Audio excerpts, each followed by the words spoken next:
क्या हो रहा है? अपना नाम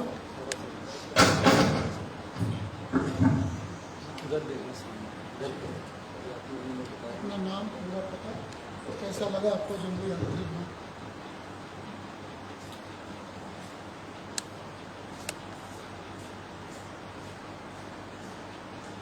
बोलिए। मेरा नाम विजय कुमार शर्मा है। मैं जम्मू से हूँ। वैसे तो 3-4 बार मैं यहाँ पर आया हूँ, लेकिन ये जो संक्रांति की ये यात्रा जो है, ये हमारे संचालक जो श्री पवन कुमार शास्त्री जी ने ये प्रारंभ की है। ये पहली बार आरंभ हुई है। तो मुझे तो ऐसा लगता है कि इसमें कमी तो कोई थी नहीं, और हमारे जम्मू वासियों को खासकर जो कभी जहाँ हरिद्वार में नहीं पहुँच पाते हैं, नहीं आए हैं, उनके लिए तो एक बहुत अच्छा अवसर है जहाँ पर आने के लिए, हरिद्वार में आने के लिए, जहाँ पर देखने के लिए, और खासकर अपनी जो संस्कृति है, हमारे सनातन के जो संस्कार हैं, उनको जानने के लिए। तो ये एक बहुत बड़ा उपलक्ष्य है, एक बहुत बड़ा इन्होंने ये काम शुरू किया है। तो इससे हमारे जो डोगरे लोग हैं, जो जम्मू वासी, उनको आकर के जहाँ पर अपनी संस्कृति को सीखने के लिए बहुत कुछ मिलेगा। तो ये जो प्रारंभ हुआ है, ये अच्छा ही कदम है। तो इसको आगे आगे चलेगा तो हमारे सनातनियों को, हमारे जम्मू वासियों डोगरों को, मुझे लगता है इसका थोड़ा लाभ मिलेगा। तो कमी तो हमें अभी कुछ दिखी नहीं है। जहाँ पर बहुत आनंद आया, हवन भी अच्छा हुआ। उसके बाद अभिषेक जो है, श्रावण मास के प्रथम दिन जो हमने किया, हम खुद पंडित हैं, लेकिन बहुत जो है संतुष्टि हुई हमें जहाँ पर आकर के देव स्थान में पूजा करके। तो मैं सोचता हूँ जहाँ पर बहुत अच्छा जो लगा है। अभी साथी हमारे भी खुश हुए होंगे। ये एक बहुत अच्छा कदम है जो शास्त्री जी ने ये शुरू किया, प्रारंभ किया। ये सारा श्रेय जो है ये डॉक्टर जोगिंदर शास्त्री जी को जाता है। उन्होंने जम्मू यात्री भवन के लिए आज से नहीं, कई सालों से, मुझे पूरा ध्यान है कि यहाँ हमने एक दफा भागवत करवाना था, आज से 15 साल पहले की बात। तो मेरी ये कोशिश थी कि भागवत कराने के लिए हरिद्वार में बहुत से लोग मिल जाएंगे, लेकिन हम चाहते थे कि जम्मू के साथ जो जुड़ा हुआ व्यक्ति हो। और जो मेरी शुरू से ये कोशिश रही, यहाँ पर इस भवन निर्माण बनाने के लिए, या भारत के किसी देश में रहता हो, शहर में रहता हो, तो जम्मू वालों का विशेष योगदान है। मेरी गुरु जी हमने यज्ञशाला बनानी है, आप वहां चले। लेकिन एक बात मैं पूरे मतलब इसको भगवान की कृपा से कहना चाहता हूं कि किसी विद्वान ने, किसी शाहूकार ने, किसी दानी ने, अगर हम उसके पास कोई प्रार्थना लेके गए हैं तो उसने हमारी प्रार्थना को स्वीकार किया। द्वारकानाथ जी शास्त्री गांधीनगर वाले, सब मूर्तियों की स्थापना उनके द्वारा हुई है।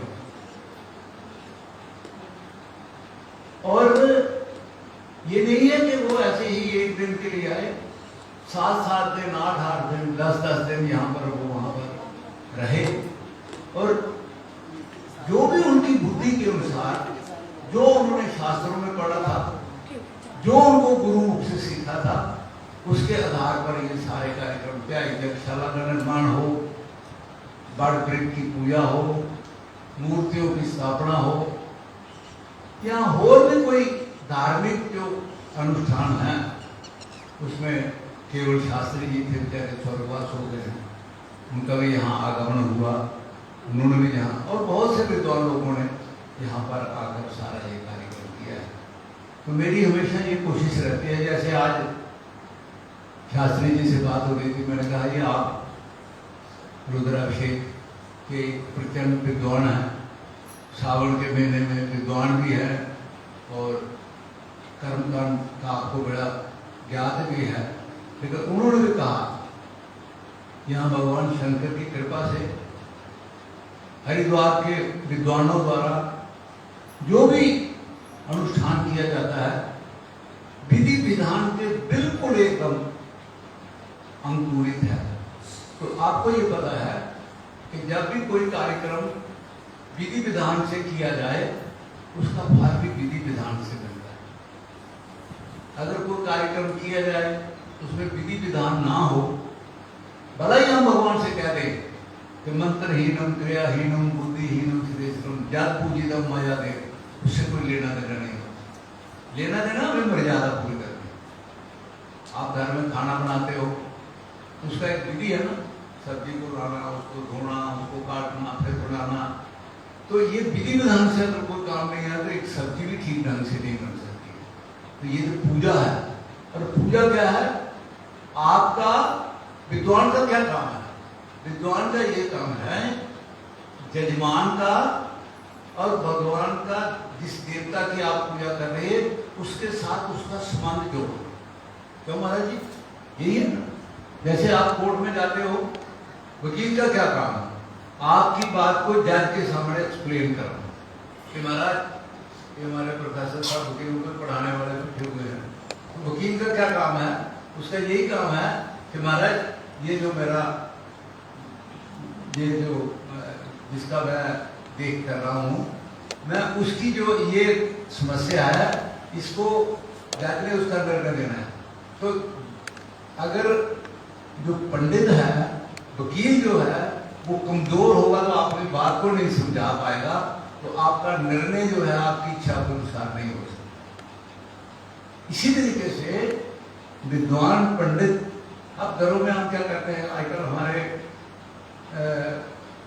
हमारे जम्मू में क्या हर जगह पर, मतलब ये बिहार यूपी आगे पीछे से किसी जगह पर वो मंदिर में कोई सफाई का काम करते थे, अब वो पंडित बन जाते हैं, तो धोती पहन लिया, तिलक लगा लिया और बस उल्टे पलटे काम किए। मैं लोगों को ये प्रार्थना करता हूँ, सनातन के साधु, आपको पहले तो आपको, अगर आपको अच्छा ब्राह्मण, अच्छे विद्वान की अपेक्षा में रहना चाहिए, उसके साथ संपर्क करके आप करवाएं। अगर नहीं हो सकता है तो भगवान से हाथ जोड़ दीजिए कि मैं अपनी सेवा से आपको परिपूर्णतया आपकी सेवा करना चाहता हूँ, लेकिन मेरे पास वेद मंत्रों का मुझे इतना उच्चारण आता नहीं है, तो आपकी वो पूजा को भली भांति स्वीकार करेंगे, बशर्ते के विद्वान के बजाय निर्द्वान से किसी कार्य को करवाना बड़ा अच्छा लगता है। हमारे यहाँ हनुमान मंदिर बना है, शास्त्री जी ने उसको बड़ा मिला है। उसमें जो हमारे मुख्य पुजारी है डॉक्टर अजय कुमार शास्त्री, मैं उन्होंने पीएचडी कर रखी है। हालांकि पिछले 7 महीने से हम पुजारी ढूंढ रहे थे, कोई आ रहे थे, कोई 10 दिन के लिए, कोई 15 दिन के लिए, कोई। इतनी बड़ी संस्था है श्राइन बोर्ड की, इतनी बड़ी संस्था है रघुनाथ जी के मंदिर की, इतनी बड़ी संस्था है पुरानी मंदिर मंदिर की, और भी कई ऐसे स्थान हैं, लेकिन गांधीनगर में आप देखिए इतने बड़े मंदिर हैं। पंडित जी की क्या क्वालिफिकेशन है? बस अच्छे तो है, लेकिन क्वालिफिकेशन क्या है? आप एक टीचिंग लाइन में है या किसी में है, तो किसी भी चीज को निश्चित करने के लिए उसकी क्वालिफिकेशन देखना होगा, फिर उसको उस चीज पर निश्चित करना चाहिए। ऐसे ही देखा वो गांव से, हाँ जी बहुत अच्छा है, क्या बहुत अच्छा है, कोई जानकारी नहीं, क्योंकि जो आदमी जिनको निश्चित करते हैं खुद उनको जानकारी नहीं। और शाइन बोर्ड में सीओ है तो क्या क्वालिफिकेशन, आईएएस अफसर। आईएएस अफसर को क्या पता है विद्वान की क्या विद्वता होनी चाहिए। ठीक है, आईएएस अफसर है, बहुत अच्छा है, बड़ा अनुभव है, बड़ा उनको एक्सपीरियंस है, लेकिन उनको गायत्री मंत्र खुद नहीं बोलने आता, देवी दुर्गा भगवती का पाठ करने नहीं आता, तो किसी विद्वान की क्या चयन करेंगे। इसलिए हमारे सनातन में सबसे जो कमजोरी आ रही है वो ये आ रही है कि अब शादी होती है ना, विवाह होता है, बैंड वाले को सेवा करने के लिए खुले दिल से अच्छे पैसे देने, अच्छा बैंड बजाना, अच्छा ढोल बजाना, फोटो खींचने वाले को पंडित जी बैठे हुए, वो पंडित जी अरे इधर जाओ, तो घर वाला ही नहीं नहीं मारे उसको फोटो बनाना। ये नहीं पता है कि तुम्हारा जो बेसिक जो ये इसमें आपकी जो देखो शादी क्या है, जैसे एक लड़के का जन्मदिन हुआ, एक लड़की का जन्म हुआ, ठीक है, जन्मदिन उसका हो गया, वो पढ़ रही है, लेकिन दोनों का जन्मदिन है जिससे उसकी शादी हो गई। ये मान के चलना है कि लड़के और लड़की का जन्म आज से 20 साल 22 साल 25 साल पहले हुआ, लेकिन जिस दिन उनकी शादी हो रही है उन दोनों का उस दिन से जन्म हो रहा है, मतलब शादी दिवस। तो उसको बनाने के लिए कौन है? पंडित। उसको आप इग्नोर कर रहे हैं, बस कोई पंडित होगा, कितने पैसे लोगे पंडित जी? अरे महाराज क्या पैसे, ब्राह्मण को आप क्या दे सकते हैं? वो जो वेद मंत्रों का आपको आशीर्वाद दे रहा है, और विवाह मंत्र में ये सारे विद्वान लोग बैठे हैं, चाहे किसी भी विद्वान की लिखी हुई ले लो, उसमें केवल और केवल इतनी है कि ये जो ये लड़का और लड़की है, इसको हम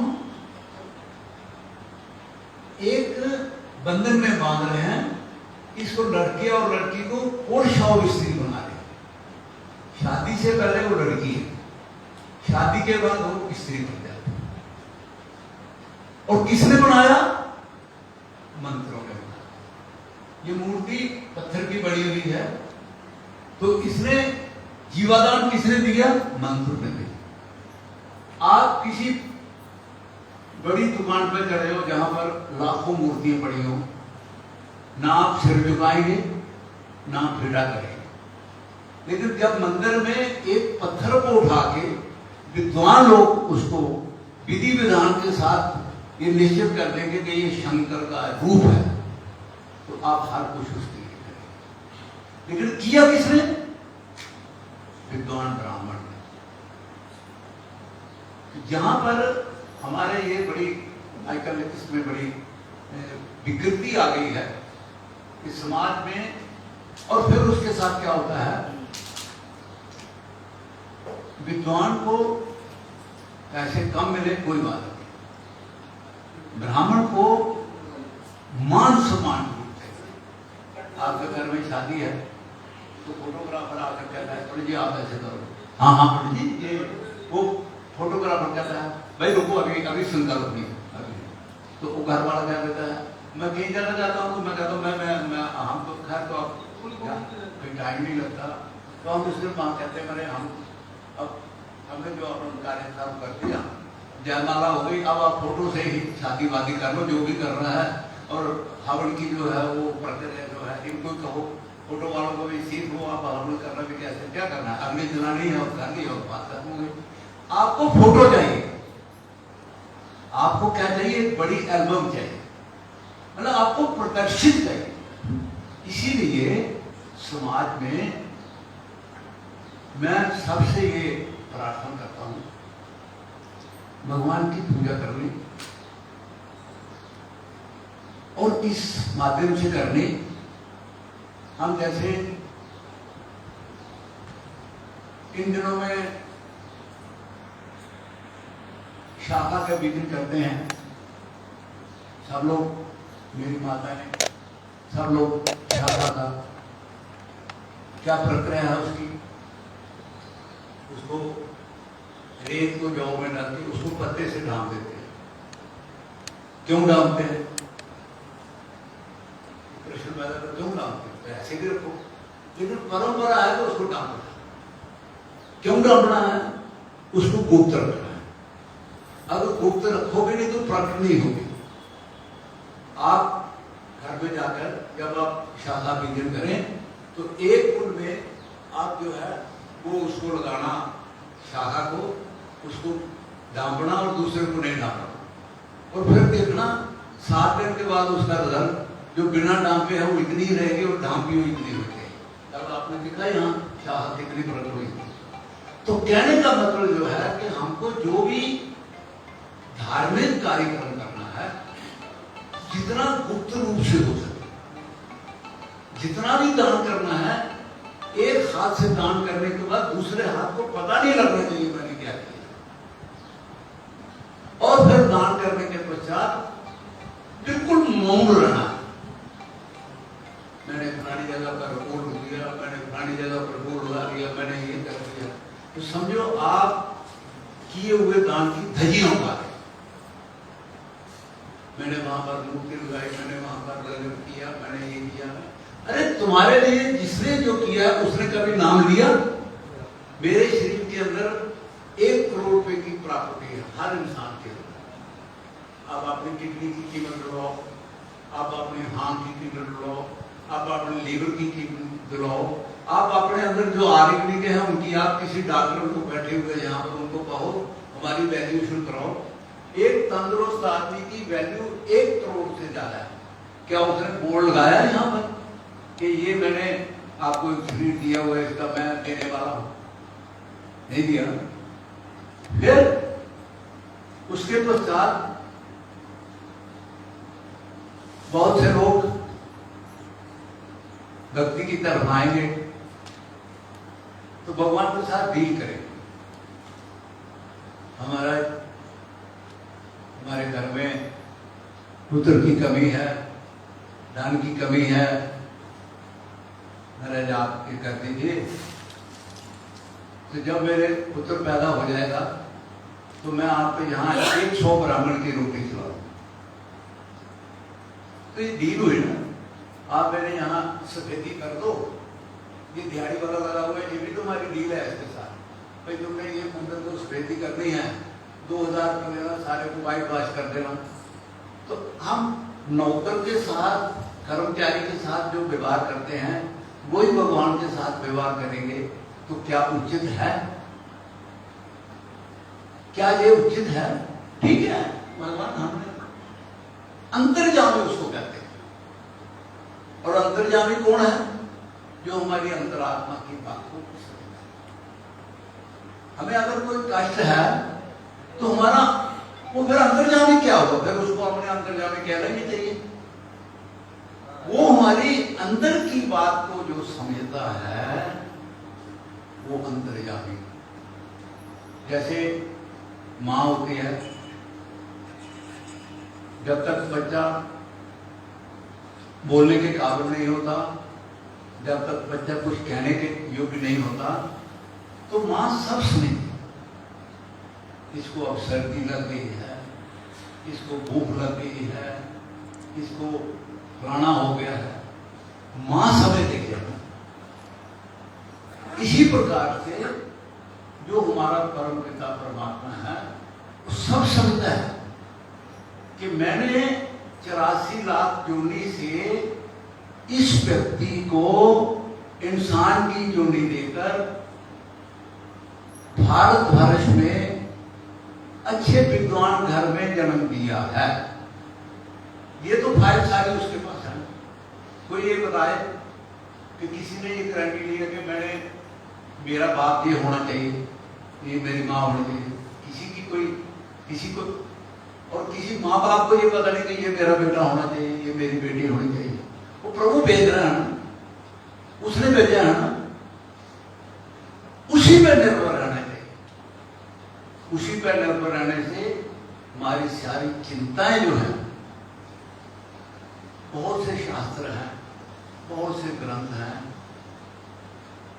उपनिषद हैं, लेकिन मैं अपनी मानसिक जो विचारधारा है, मैं गीता से बड़ा कोई बड़ा ग्रंथ नहीं मैं अपने विचार, हर एक का अपने अपने विचार हैं। कोई वेद को बड़ा मानते हैं, कोई शास्त्र को बड़ा मानते हैं, कोई उपनिषदों को बड़ा मानते हैं, कोई रामायण में। लेकिन निजी तौर के ऊपर मैं समझता हूं कि गीता से बड़ा कोई शास्त्र नहीं है। और जितनी भी ये जीवन की हमारी लीला है, जितनी भी हमारी शैली है, वो गीता के ऊपर भगवान कृष्ण के निर्देश के अनुसार हमारी जीवन लीला चल रही है। इसलिए आज के इस पर्व पर भगवान से ये मैं प्रार्थना करूंगा, सनातन के ऊपर चलना। सनातन हमारी जीवन शैली है, ये धर्म नहीं है, ये हमारी जीवन शैली है। इस जीवन शैली के ऊपर चलना, और जहां आपने इन 2 दिन में जो कार्यक्रम देखे हैं, घर में जरूर इनको अपनाने की कोशिश करो। हवन जरूर महीने में एक दफा कोई दिन निश्चित कर लो। सारे सामूहिक 5-4 लोग जो होते हैं मोहल्ले के, हम भाई पुराने दिन योगेंद्र शास्त्री जी के घर हवन करेंगे, एक हवन कुंड बना लो, नहीं तो हम आपको वहां भेज दिया करेंगे। दूसरे दिन अब 10 लोग हैं, निश्चित करिए इस दिन हम प्रोफेसर साहब के घर अगले महीने में हम हवन करेंगे, वहां ही हम हवन करेंगे, वहां प्रसाद पाएंगे। ये कार्यक्रम शुरू करो, बहुत अच्छा सनातन के लिए रहे। क्यों अकेला व्यक्ति कोई कुछ नहीं कर सकता है। जैसे आप 20 लोग आए हैं या 25 लोग आए हैं, सब लोग आपस में संगठन बना लो कि हमें महीने में एक दिन गायत्री का हवन करना है। किसके घर करना है? मैं आपको एक बड़ी पुरानी बात सुनाऊं। हमारे यहाँ भाटिया जी थे और बहुत से लोग थे। ऊपर रानी मंदिर में शास्त्री जी जानते हैं, वहां पर एक सत्संग हुआ करता हर रविवार को। तो उसको बूढ़ों का संस्कार मतलब सत्संग बोलते थे, बूढ़ों का सत्संग। 25-30 ये जितने भी हम शाम सारे सब वहां की प्रोडक्ट है। वहाँ हरिद्वार को होता था, प्रसाद बनता था, तो सब बच्चे लोग चले जाते थे प्रसाद के लो में, और वहां पर वो गाना सीख जाते थे, कोई ढोलक सीख जाता था। बहुत से लोग आज वो रेडियो आर्टिस्ट बने हुए हैं, लेकिन वो वहां के प्रोडक्ट है। फिर उन्होंने क्या किया कि मंदिर में करते थे, लेकिन बीच में अगर किसी के होता था तो उसके घर में जाकर भी हम रविवार को, आज मंदिर में नहीं होगा फलाने के घर, 20-25 साल वो चला सिलसिला, हम भी उसके साथ करते रहे। लेकिन हमने 50 घर जोड़ लिए उसके साथ। आज हमारे घर में 7 साल। अब निश्चित हो गया, एक महीना पहले निश्चित हो गया कि अगला सत्संग फलाने के घर में हो। तो कितनी वहां पर क्या कर रहती थी, घर की पूरी सफाई, घर का वातावरण, सारे जो आन जान जब हमारे घर में सत्संग हो, निश्चित हो गया ना। इसलिए आपको भी एक निश्चित कर लेना चाहिए। आप अगर वहां कर सकते हैं, नहीं तो आप करिए। आजकल आने जाने की बड़ी सुविधा है हरिद्वार में, हम कोशिश कर रहे हैं, ट्रेन की भी अब एक और भगवान की कृपा से हो जाएगी निश्चित। हर महीने में 2 महीने के बाद एक ऐसा कार्यक्रम रखो। अगर आप जम्मू में व्यवस्था कर सकते हैं बहुत अच्छा, नहीं तो आप हरिद्वार का कार्यक्रम रख रहे कि हमने वहां पर हरिद्वार में जाना है 2 दिन के लिए, 3 दिन के लिए। उसके लिए निश्चित कर लेना कि हमने अमुक डेट को हरिद्वार में जाना। तो सारे सिस्टम जो है बढ़ जाते हैं। भगवान की बहुत कृपा रहेगी, ये मेरा ऐसा विचार है। इस संकल्प के साथ भगवान से आशीर्वाद लेके आपने जाना है और धर्म के प्रति हम जिस मार्ग पर चलते हैं उसको चलते रहना है। लेकिन आज से हमने अपने आप में थोड़ा सा परिवर्तन करना है। अगर हम रोज जब करते हैं तो किसी दिन छूट जाता है, लेकिन आज हमने करना है। फिर हम ड्यूटी पर जाते हैं, रोज नहीं कर सकते हैं, तो हफ्ते में 2 दिन, लेकिन हमने 16 माला रोज की करें, एक व्यक्ति को साइंस के माध्यम से 23,600 सांस एक व्यक्ति लेता है। वैज्ञानिक लोग ये कहते हैं जिस आदमी को कोई रोग दोष नहीं है, 23,600 सांस उसको प्रतिदिन लेना ही लेना। और शास्त्रों में 24,000 जप करने का, नाम लेने का प्रावधान भी है। द्वादश अक्षर मंत्र की अगर आप 16 माला करेंगे तो 24,000 हो। तो इसीलिए स्थान वालों का है कि जो भी उनके साथ पहले जुड़ता है वो कहते हैं कि पहले बाकी काम बाद में, लेकिन 16 माला आपको जरूर करना। एक सांस के लिए एक नाम हमको लेना है। ये प्रभु, ये जो सांस है ये तेरी कृपा से हम ले रहे। ठीक है, हम सारा दिन काम कर रहे हैं, घर गृहस्थी कर रहे हैं, नौकरी भी कर रहे हैं, परिवार का भी कुछ कर रहे हैं, लेकिन अगर आप 24 घंटे में 24 मिनट जो है वो भगवान के लिए रख दो तो आपका जो बैलेंस जो है आपका भगवान के साथ आपका बैलेंस बन जाएगा। 1 घंटे में 1 मिनट ठाकुर के लिए निकालना है और उस 24 मिनट में केवल और केवल हमने सिर्फ ठाकुर जी की चर्चा में लगानी है, हमने ठाकुर जी की पूजा में लगानी है, हम माला का जप करने में लगानी है, हमने योग साधन करना है। लेकिन 24 मिनट आप जिंदगी में निकाल के देख लो और अपनी डायरी पर आप लिख लो, आपके जीवन में एक परिवर्तन आ जाएगा। जैसे आप मोबाइल महंगे से महंगा ले लो, 10,000, 20,000, 50,000 का ले लो, जब तक उसको चार्जिंग पे नहीं लगाएंगे वो कोई काम नहीं करेगा। चाहे वो 10,000 का होगा चाहे 1 लाख का होगा, लेकिन उसको चार्जिंग बहुत होगी। आप भी अपने आप में सोचिए कि हम अपने आप को कब चार्ज करते हैं, क्योंकि हमारी जो बैटरी है वो ठाकुर जी भरने वाले। हमारी बैटरी घूमने से, हमारी बैटरी परिवार का काम करने से, हमारी बैटरी खाने से ये भरने वाली नहीं है। ये मोबाइल डिस्चार्ज करने वाली है। बातें कितनी भी कर लो, नेट पे कुछ भी देखो, बैटरी डिस्चार्ज होगी। आप कितना बढ़िया से बढ़िया मोबाइल देख लो, लेकिन उसमें जो है वो बैटरी ही डिस्चार्ज हो रही है। और बैटरी को चार्ज करने के लिए आपको बढ़िया से बढ़िया फोन को भी बैटरी चार्ज करनी पड़ेगी, वो बिजली से। और हमारे लिए बिजली क्या है? ठाकुर जी। इसलिए ये मैं आपसे प्रार्थना करूंगा कि जीवन में कुछ इसको शुद्ध करने के लिए, जैसे हमारा कपड़ा गंदा हो जाता है, महंगे से महंगा कपड़ा होगा उसको साफ करना पड़ेगा, डिटर्जेंट से, साबुन से, किसी न किसी तरीके से हमको साफ करना पड़ेगा। इसी प्रकार से हमारे इस शरीर को और हमारा हम जो है हम दो, हम एक नहीं, एक आत्मा है, एक शरीर है।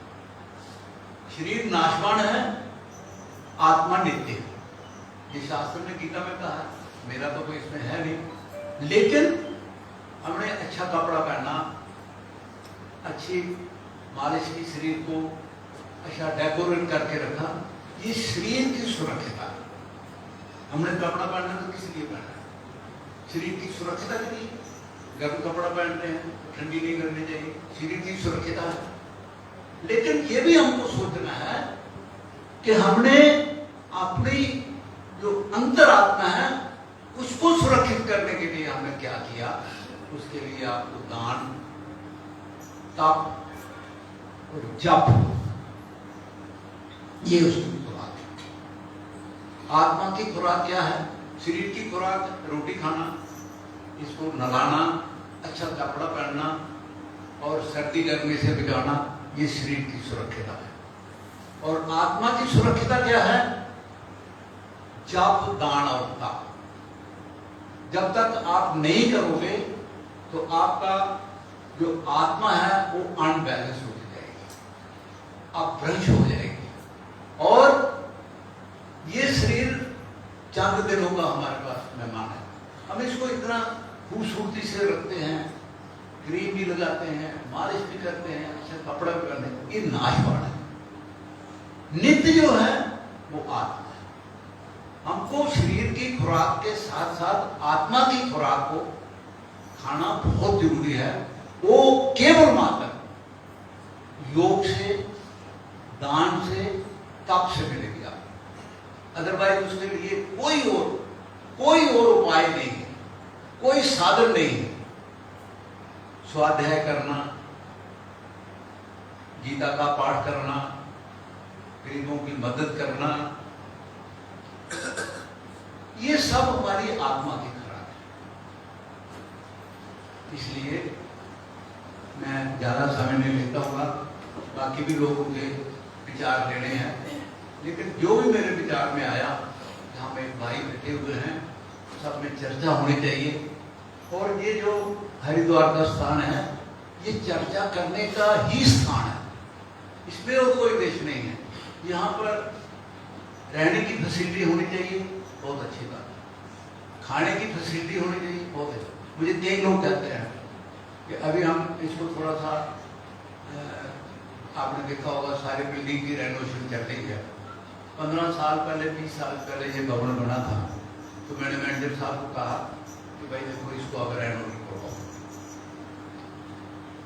तो मुझे कुछ लोगों का सुझाव भी आया, विचारधारा भी आई कि क्या जरूरत है, चल रहा है। मैंने नहीं, हमारे पास जो पुराने लोग हैं वो हरिद्वार में जब आते थे तो बड़ी बड़ी धर्मशालाओं में जाते थे, तो ऐसे ही जमीन पर लेके जाते थे, पंखा लगा होता था, और उसमें एक दुकान होती थी, वहां से गद्दा धुलाई किराए पर मिल जाते थे और सो जाते थे। लेकिन आज वो टाइम नहीं। आज हमारे शरीर की रिक्वायरमेंट, ये एसी जो है या ये जो पंखे जो हैं, ये हमारे लिए ऐश-व-इशरत नहीं, हमारे शरीर की जरूरत है। इसके बिना हम नहीं रह सकते। हमारी शरीर में वो क्षमता जो आज से 40 साल पहले, हमारे 50 साल पहले हम लोगों में थी या हमारे बुजुर्गों में थी, वो नहीं। तो आजकल हमने अपने शरीर को सुरक्षित रखने के लिए आज की जरूरत के अनुसार हमको उसको करना है, क्योंकि हमने इस जम्मू यात्री भवन के साथ अस्थि प्रभा वाला कोई आया, उसकी मजबूरी है, उसको शास्त्र ने कहा है। लेकिन जो नौजवान लोग हैं, जो पढ़े लिखे लोग हैं, जो बच्चे लोग हैं, वो जहां पर आए और संस्कार लेके जाएं, ये जम्मू यात्री भवन का एक उद्देश्य है। और वो तभी होगा कि जबकि उन लोगों की सुविधा के अनुसार यहाँ हर चीज हो, उनके अनुकूल हर चीज होगी, उन लोगों का यहाँ आना रहेगा और वो यहाँ से कोई संस्कार लेके जाएंगे, ताकि जम्मू यात्री भवन का एकमात्र यही उद्देश्य है, सनातन की सेवा करनी और विशेष करके जम्मू कश्मीर के लोगों की सेवा करनी। अब मैं किसी दूसरे सज्जन को मंत्रित करूंगा, वो अपने विचार देंगे और हम 10-15 मिनट में यहाँ से विदाई करेंगे। आप शास्त्री जी कौन आदमी अपने विचार देगा? योगेंद्र शास्त्री कौन आदमी दूसरा विचार देगा? कोई अपनी बहन जी का कोई विचार हो?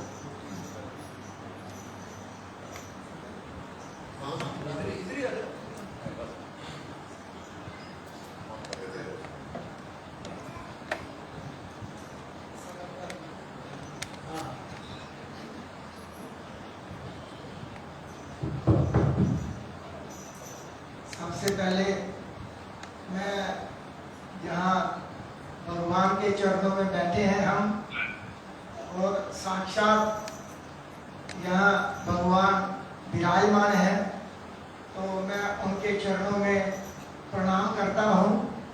और उन्हीं के साथ साथ सबसे पहले मैं जोशी जी से भी एक निवेदन करता हूँ कि ये श्रावण मास है, श्रावण मास है, और श्रावण मास में शिव जी की महिमा ही जहाँ होती है, तो शिव जी की महिमा का ही गुणानुवाद होता है, रुद्राभिषेक होता है। तो मैं सबसे पहले सभी से एक बार ना ये सभी इकट्ठे होकर के बोलेंगे, तो हर हर महादेव शंभो, काशी विश्वनाथ शंभो, शंभो काशी विश्वनाथ शंभो हर हर महादेव शंभो काशी विश्वनाथ शंभो हर हर महादेव शंभो काशी विश्वनाथ शंभो काशी विश्वनाथ शंभो काशी अमरनाथ शंभो काशी विश्वनाथ शंभो अमरनाथ शंभो हर हर महादेव शंभो काशी अमरनाथ शंभो हर हर महादेव शंभो काशी अमरनाथ शंभो।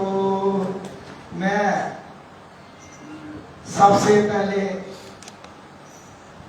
जहां मंच पर विराजमान हमारे जम्मू यात्री भवन के मुख्य प्रधान और मैं साक्षात इनको भगवान का रूप मानता हूं और जिन्होंने गृहस्थी जिनको संत बोलते हैं ये साक्षात भगवान है जिन्होंने सब कुछ त्याग करके सिर्फ सनातन का बीड़ा उठाया है और प्रातः ये पूजनीय अर्चनीय वंदनीय और मैं कोटि कोटि इनके चरणों में अपने हृदय अंतर आत्मा से मैं इनके चरणों में प्रणाम करता हूं और इन्हीं के साथ साथ यहाँ हमारे स्थान के मुख्य पुजारी के रूप में जोशी जी हैं जो बहुत ज्ञानी महापुरुष हैं और विद्वान हैं।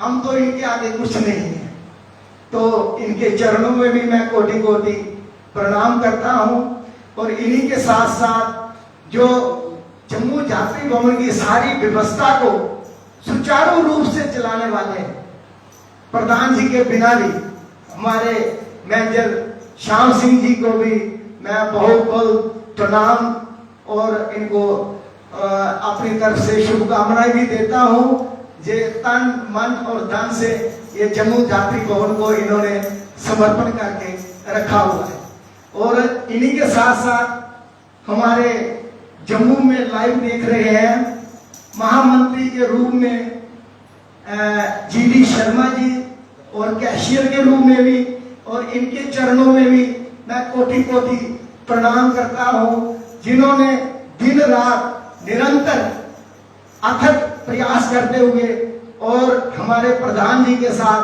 कंधे से कंधा मिला करके जम्मू यात्री भवन को चार चांद लगाने में कोई कसर नहीं छोड़ी और इन्हीं के साथ साथ हमारे नौजवान नए ट्रस्टी राजकुमार गुप्ता जी हैं और इनको भी मैं कोटि कोटि हृदय की गहराइयों से प्रणाम करता हूं और इनका जो योगदान है जहां वो अतुलनीय है उनकी कोई महिमा नहीं है जो हमारे राजकुमार गुप्ता जी इतना जहां योगदान देते हैं तन मन और धन से सब कुछ छोड़ करके गंगा मैया के चरणों में इन्होंने भी अपना समर्पण कर दिया है और धर्म प्रेमी बंधुओं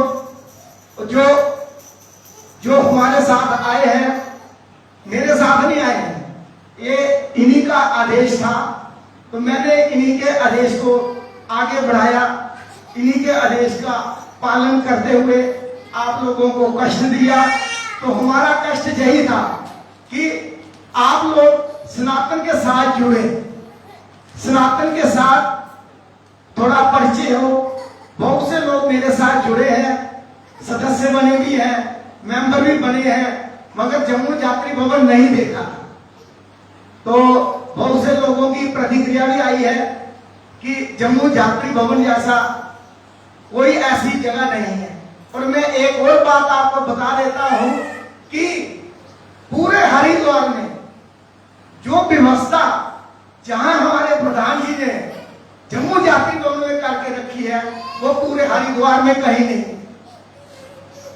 और हरिद्वार में क्या पूरे भारत में नहीं मिलेगी ऐसी संस्था जो रहना, खाना, पीना, व्यवस्था और आपको पैक करके भी डिनर भी पैक करके देती है। ऐसी संस्था कहीं नहीं मिलेगी जम्मू में, शायद कोई मेरे नॉलेज में है नहीं, कहीं हिंदुस्तान में भी नहीं है।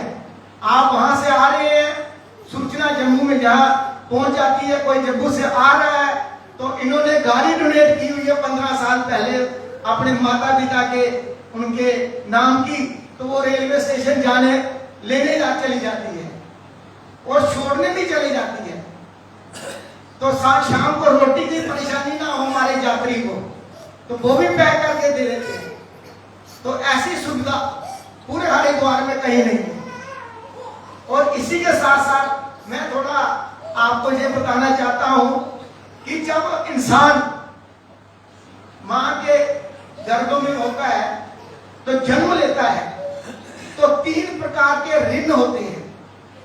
तो वो इंसान प्रतिज्ञा करता है कि इस गर्भ जोनी से मुझे छुटकारा मिले और मैं संसार में जाकर के, दुनिया में जाकर के 3 प्रकार के ऋणों को चुकाऊंगा।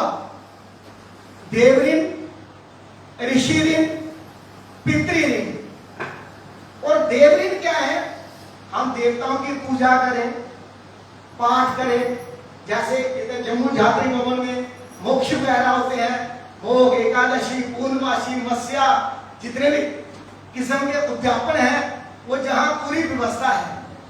कोई घर में नहीं कर सकता है, नहीं दौड़ धूप कर सकता है, तो ये सारी व्यवस्था इन्होंने यहां करके रखी हुई है।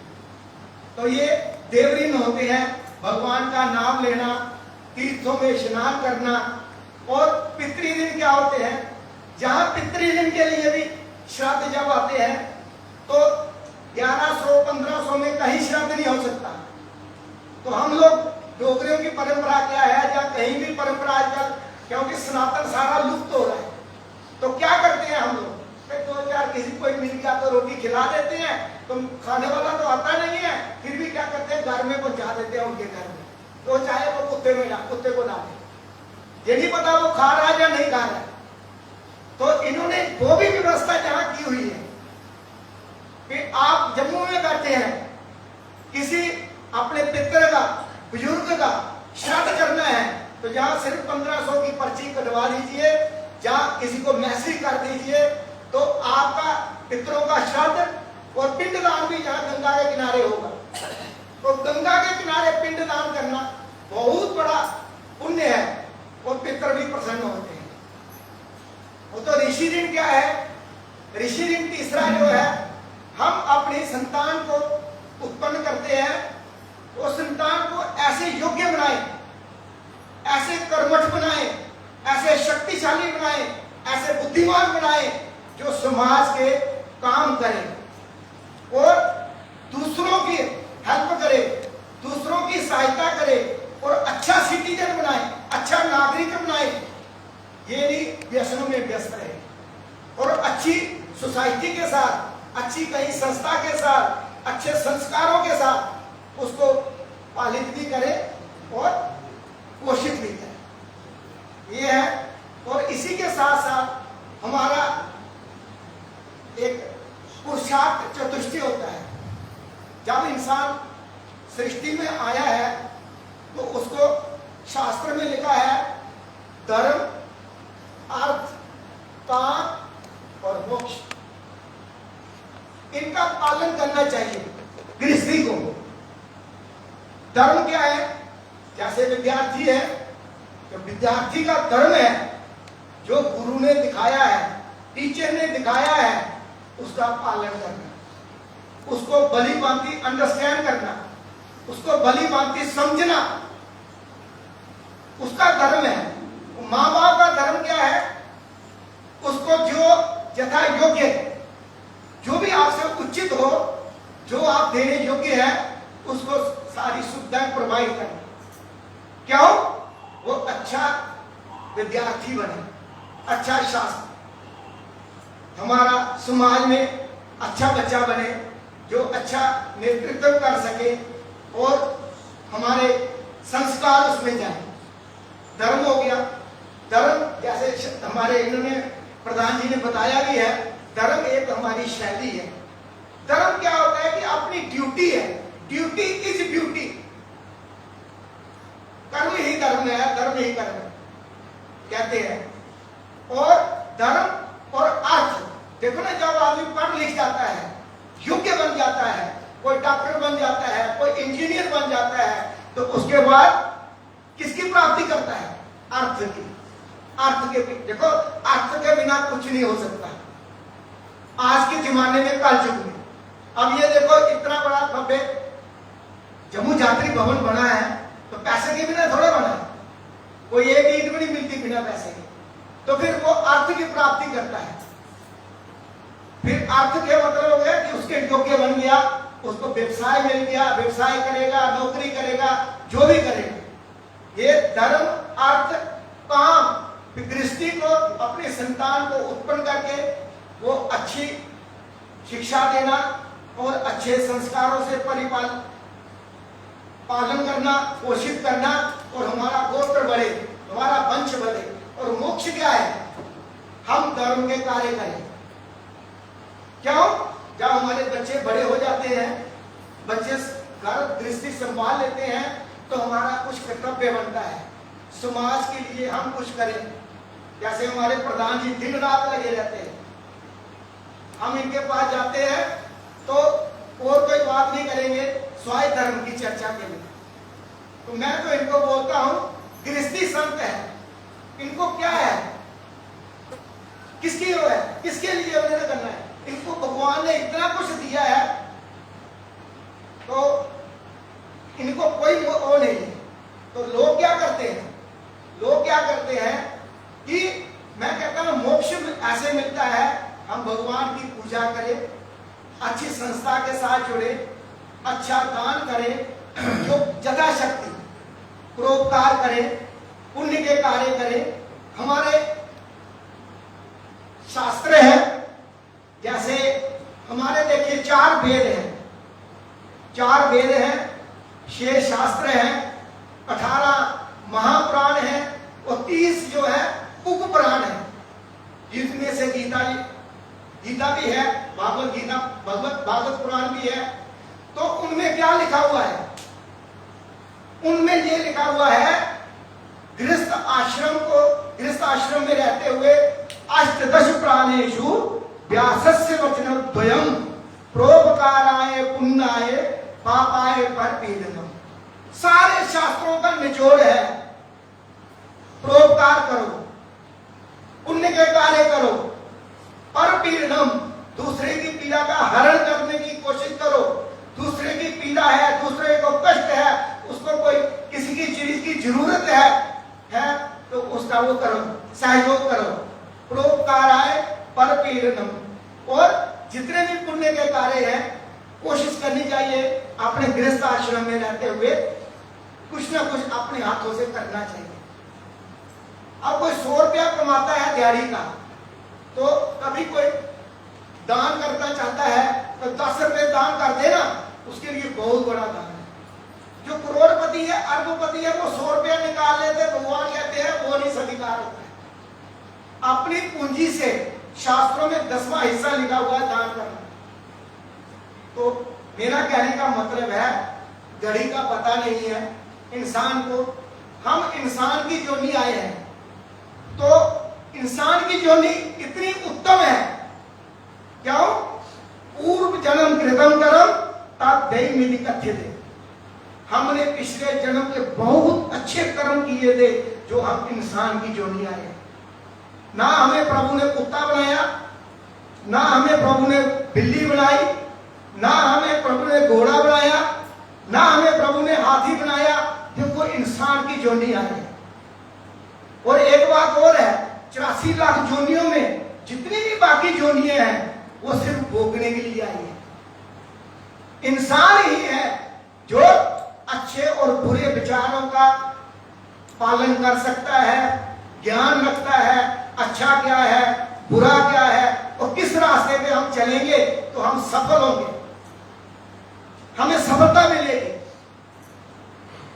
और इंसान ही है जो कुत्ते बिल्ली है वो अपना कर्म भोग रहे हैं, उन्हें पिछले जन्म में कुछ ऐसे कर्म किए थे, तो वो कर्म भोग रहे हैं।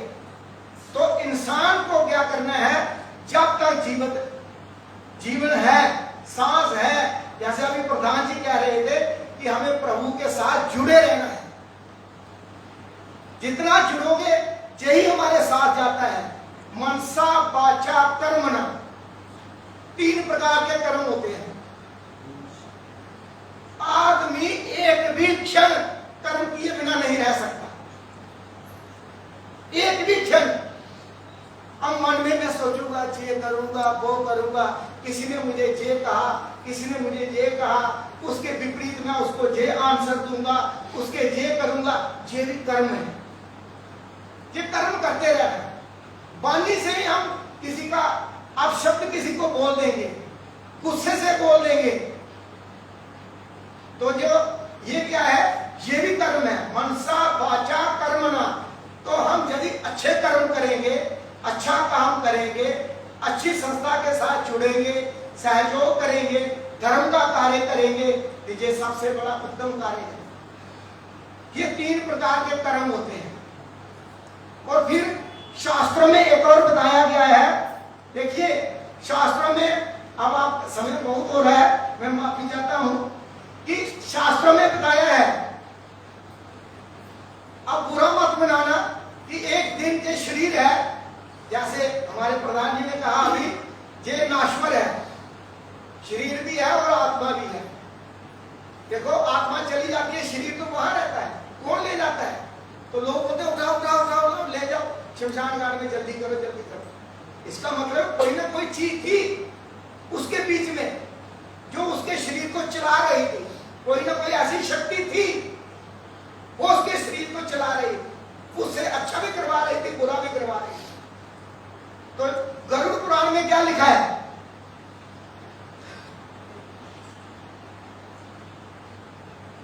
धनानि भूमौ पशुभिः प्रकोष्ठे, धनानि भूमौ पशुभिः प्रकोष्ठे, नारी गृह द्वारे, नारीना गृह द्वारे, शखा शमशाने, देह चितायाम धर्मानुगच्छति परलोक मार्गे, धर्मानुगच्छति परलोक मार्गे।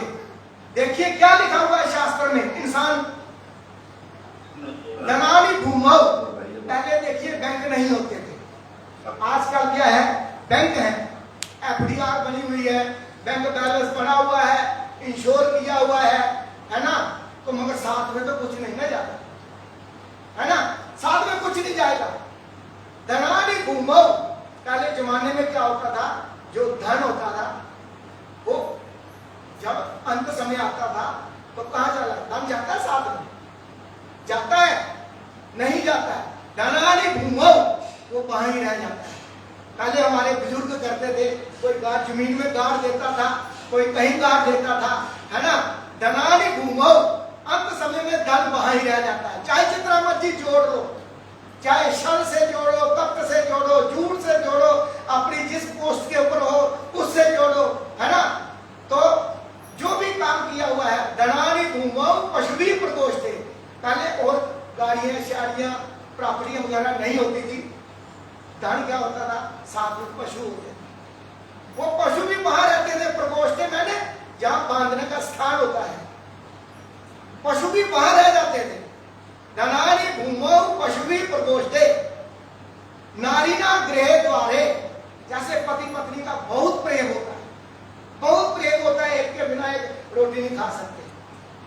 मगर जब अंत समय आता है, इंसान चला जाता है, तो क्या होता है, नारियां भी कहां तक जाती हैं, गृह द्वारे, घर के गेट तक ही जाती है ना। नारियां कहां तक जाती है, जितनी भी स्त्रियां आई होती है, जहां जो उनकी धर्मपत्नी होती है, गृह द्वारे, घर के द्वार तक जाती है। अब बड़ा प्रेम होगा, मगर बाकी वाले बोलते हैं चलो चलो पीछे हटो, पीछे हटो, जाने दो जाने दो, उठाओ, करते हैं ना। नारीना गृह द्वारे, सखा शमशाने, जो सखा होते हैं, रिश्तेदार होते हैं, भाई बंधु होते हैं, जो हमारे परिचित लोग होते हैं, वो कहां तक जाते हैं, शमशान घाट तक जाते हैं। देह चितायाम, हमारी देह के साथ धर्मान गच्छति परलोक मार्गे, हमारी चिता के साथ, फिर हमारी देह चितायाम, हमारी देह के साथ, हमारी अंतरात्मा के साथ क्या जाता है? धर्म। जो धर्म का मतलब जो हमने पुण्य कार्य किए होंगे, जो हमें अच्छे काम किए होंगे, जो हमें प्रभु का नाम लिया होगा, जो कुछ अच्छा किया होगा, वो भी साथ। हम लोग कहते हैं ना कि क्या ले जाना है साथ में, खाली आए थे खाली जाना है। मैं ये जरूर मानता हूं अपने हिसाब से कि हम खाली जरूर आए थे, मगर लेकर कुछ ना कुछ अवश्य जाना है, चाहे हम अच्छा लेंगे चाहे हम बुरा लेंगे। यदि हमने अच्छे काम किए होंगे तो वो हमारे साथ जाएंगे, हमारे साथ जाएंगे। यदि हमने बुरे काम किए होंगे तो वो भी हमारे साथ जाएंगे। तो इसलिए ये श्लोक है, इस श्लोक को मैंने पता नहीं कहां से सुना था गुरुजी से, तो कितना इसमें भाव है, ये हमारे साथ जाता है। तो मेरा कहने का मतलब है, और साथ में एक और कहते हैं, अब जैसे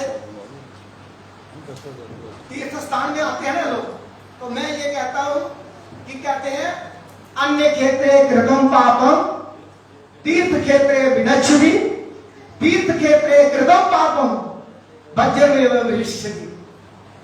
यदि अन्य क्षेत्रे दूसरी जगह गलती से जानने अनजाने में हमने पाप किया है, तीर्थ क्षेत्र जाने से, तीर्थों का स्नान करने से, तीर्थों के दर्शन करने से, देवालय जाने से, तीर्थ के अन्य क्षेत्रे कृतं पापम तीर्थ क्षेत्रे विनश्यति, तीर्थ क्षेत्रों में जाने से क्या होता है?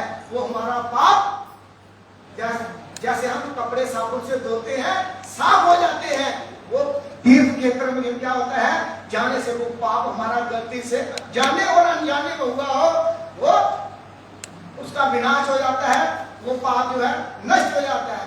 मगर तीर्थ क्षेत्र कृतं पापम वज्रमेव विनश्यति, यदि तीर्थ क्षेत्र में यदि हम पाप करें, बुरे कार्य करें, वो वज्र की तरह कठोर हमें दंड देता है, और इस जन्म तक क्या 7 जन्म तक उसका फल भोगना पड़ता है।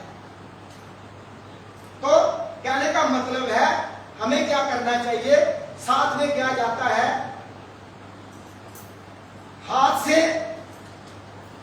मुख से लिया हुआ भगवान का नाम, और मुख से लिया हुआ भगवान का नाम, और हाथ और नदियों में तीर्थों में किया हुआ स्नान, और हाथों से किया हुआ दान, ये हमारे साथ अवश्य जाते हैं।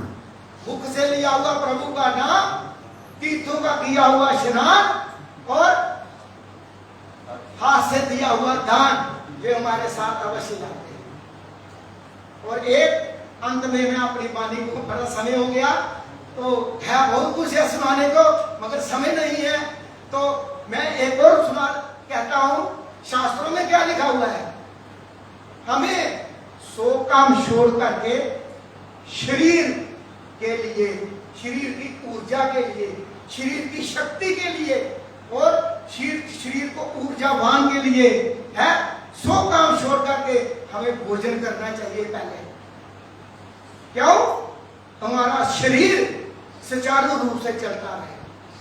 100 काम छोड़ करके, सुनिए बात कितनी अच्छी लिखी है शास्त्र में, 100 काम छोड़ करके हमें भोजन करना चाहिए, और लाख काम छोड़ करके हमें क्या करना चाहिए? प्रभु का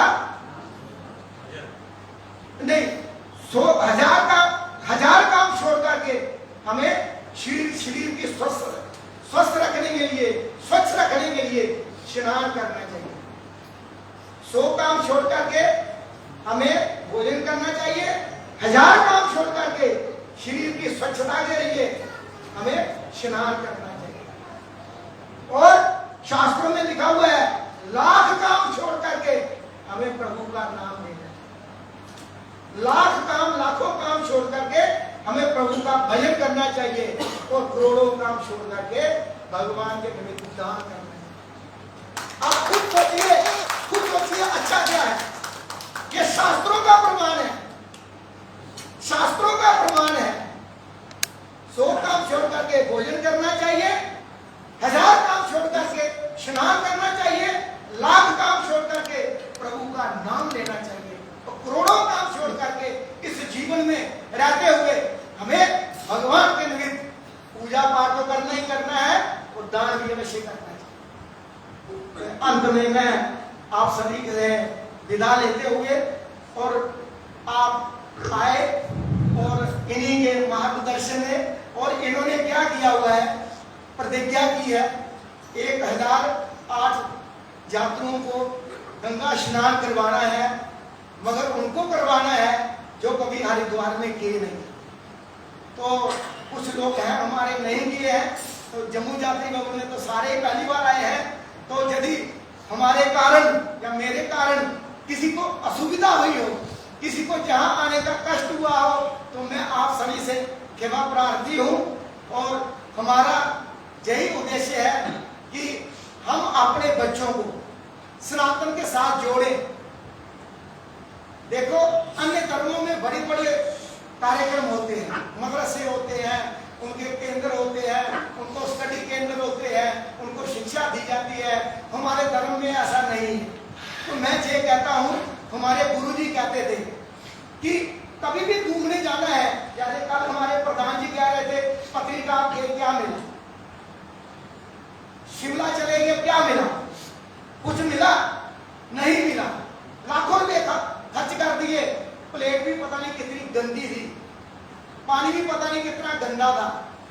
और उन होटलों में और जहाँ के व्यवस्था में आप तुलना कीजिए, जहाँ की व्यवस्था में तुलना कीजिए, तो हमारे गुरुजी कहते थे ऐसी जगह जाओ जहाँ 2 in 1 हो। 2 in 1 का मतलब आपकी पिकनिक भी हो जाए, आउटिंग भी हो जाए और तीर्थों के साथ भी जुड़े रहें, और बच्चों को प्रैक्टिकली वहां ले जाइए। 2 in 1 का मतलब बच्चों को वहां ले जाइए कि घूम भी आए, आपका प्रैक्टिकल भी हो जाएगा। और हमारे ऐसे तीर्थों में ले जाए जहां बच्चों को प्रैक्टिकली संस्कार मिले। देखिए जहां बच्चों को लाओ सनातन में, क्या देखो हमारे जम्मू यात्री भवन में कोई भी ऐसी चीज नहीं है जो सनातन के साथ जुड़ी नहीं है। आप गेट में चले जाइए, आप कैंटीन में चले जाइए, गौशाला में चले जाइए, यज्ञशाला में चले जाइए, मंदिरों में चले जाइए, ये सब सनातन के साथ जुड़ी हुई चीजें हैं। गंगा मैया तो जहाँ साक्षात विराजमान है ना। तो मेरा कहने का मतलब है हमें अपने जीवन से कुछ ना कुछ क्षण निकाल करके प्रभु के चरणों में अवश्य लगाने चाहिए, जिससे हमारा जीवन सफल हो। हमने पता नहीं कितने पुण्य किए थे पिछले जन्म में, जो इंसान की जोनी आए हैं। सबसे उत्तम जोनी है इंसान की, जिसको धर्म और अधर्म का पता है। तो मैं कहता हूं अपने जीवन को सफल बनाने के लिए हमें अच्छे कार्य करने चाहिए और अच्छी संस्था के साथ भी जुड़ना चाहिए।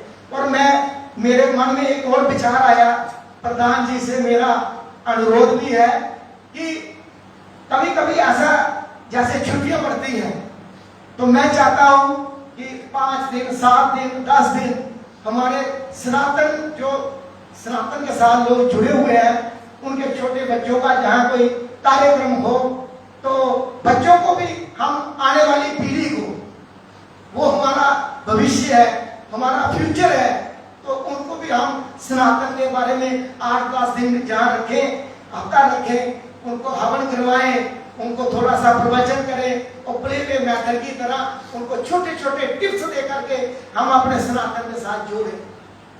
तो मैं ये प्रधान जी से अनुरोध करूंगा, कभी कभी लोगों से भी संपर्क करेंगे हम, जो बच्चों का किराया भाड़ा दे सकते हैं ठीक है, नहीं दे सकते हैं तो कुछ ना कुछ हम कोशिश करेंगे, तो बच्चों को भी भेजें। तो आपसे भी यही मेरा निवेदन है कि बच्चों को भी लाएं, वहां आगे पीछे घूमने से जहां भेजें। और जम्मू यात्री भवन ऐसी संस्था है, जब से आप इन्होंने बहुत कुछ बताया है, मैं कहता हूं जिन्होंने इस जगह के लिए, इस स्थान को बनाने के लिए हमने एक घर बनाना है ना, पूरा परिवार ऐसे होता है, नाक में दम आ जाता है हम अपना घर नहीं बना सकते। तो ये कितना बड़ा घर है, इसके कितने घर बन सकते हैं, और कौन सी फैसिलिटी नहीं है हमारे घर में नहीं हो सकती, मगर जहां हर फैसिलिटी है।